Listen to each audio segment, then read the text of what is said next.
कहते हैं हर बाज की जिंदगी में बढ़ते उम्र की मोड़ पर एक ऐसा समय आता है जहां उसके सामने पहले दो रास्ते सरल और तुरंत समाधान करने वाले होते हैं और वही तीसरा रास्ता कठिन और पीड़ा देने वाला होता है। लेकिन बाज पीड़ा चुनता है और यहीं से शुरू होता है बाज का पुनर्जन्म। हमारे जिंदगी में कई ऐसे मौके आते हैं जब हमें परेशानियों का सामना करना पड़ता है। कई लोग तो जीवन में संघर्ष कर आगे निकल जाते हैं और कई अपने हालातों से हार मानकर खुद को जिंदगी के हवाले कर देते हैं।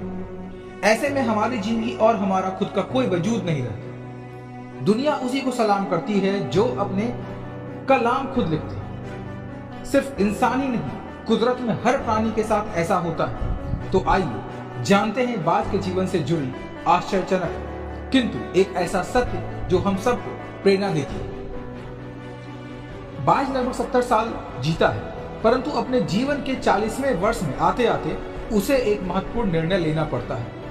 इस अवस्था में उसके शरीर के तीनों प्रमुख अंग बेअसर होने लगते हैं। पहला, पंजे लंबे और लचीले हो जाते हैं और शिकार को पकड़ने में वो कमजोर हो जाते हैं। दूसरा, चोंच आगे की तरफ मुड़ जाती है और भोजन निगलने में मुश्किलें पैदा होने लगती है। तीसरा, पंख भारी हो जाते हैं और सीने से चिपकने के कारण पूरे खुल नहीं पाते हैं और उनकी उड़ानें सीमित कर देते हैं। भोजन ढूंढना, भोजन पकड़ना और भोजन खाना, तीनों प्रक्रियाएं अपनी धार खोने लगती हैं। उनके पास 3 ही रास्ते बचते हैं, या तो अपने शरीर छोड़ दें, या अपनी प्रवृत्ति छोड़ गिद्ध की तरह त्यागी हुई भोजन पर निर्भर हो जाए, या फिर स्वयं को फिर से स्थापित करें।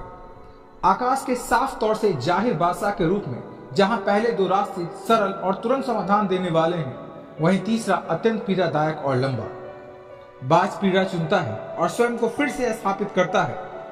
वह किसी ऊंचे पहाड़ पर जाता है, एकांत में अपना घोंसला बनाता है और तब शुरू करता है पूरी प्रक्रिया। पहले वह अपनी चोंच चट्टान पर मार मार कर तोड़ देता है। अपनी चोंच से अधिक पीड़ादायक कुछ भी नहीं है पक्षीराज के लिए।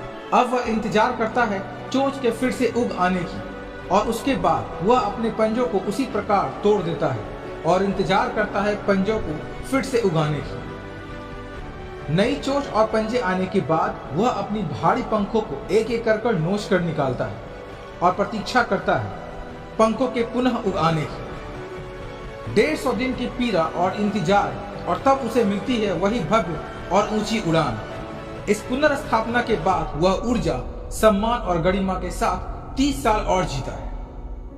आपने कई बार ये सुना होगा कि भगवान भी उसी की मदद करते हैं जो अपनी मदद खुद करता है।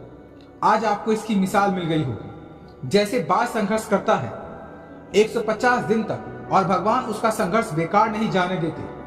उसको नई जिंदगी देकर कुदरत हमें सिखाने बैठी है। जैसे पंजे पकड़ के प्रतीक हैं, चोंच सक्रियता की और पंख कल्पना को स्थापित करते हैं। इच्छा हालातों पर काबू रखने की, सक्रियता स्वयं की अस्तित्व की गरिमा बनाए रखने की और कल्पना जीवन में कुछ नएपन बनाए रखने की। हमें भी 40 तक आते आते इच्छा, सक्रियता और कल्पना तीनों के तीनों निर्बल पड़ने लगते हैं। हमारा व्यक्तित्व भी ढीला पड़ने लगता है। आधे जीवन में ही जीवन खत्म होने जैसा लगता है। उत्साह, आकांक्षा, ऊर्जा नीचे की ओर जाने लगती है। हमारे पास ही कई विकल्प होते हैं, कुछ सरल तो कुछ पीड़ादायक। हमें भी अपने जीवन के मजबूरी भरे अति लचीलेपन का त्याग कर काबू दिखाना होगा। बाज की पंजों की तरह हमें भी आलस पैदा करने वाली वक्र मानसिकता का त्याग कर ऊर्जा से भरी सक्रियता दिखानी होगी। बाज की चोंच की तरह हमें भी भूतकाल में जकड़े अस्तित्व के भारीपन को त्याग कर कल्पना की आजाद उड़ाने भरनी होगी। बाज के पंखों की तरह 150 दिन ना सही 1 महीना ही बिताया जाए स्वयं को दोबारा स्थापित करने में। जो शरीर और मन में चिपका हुआ है उसे तोड़ने और नोचने में पीड़ा तो होगी ही। बाज तब उड़ाने भरने को तैयार होगी। इस बार उड़ाने और ऊंची होगी, अनुभव होगी और अनंत की ओर होगी और जीत तक जंग जारी रहेगी।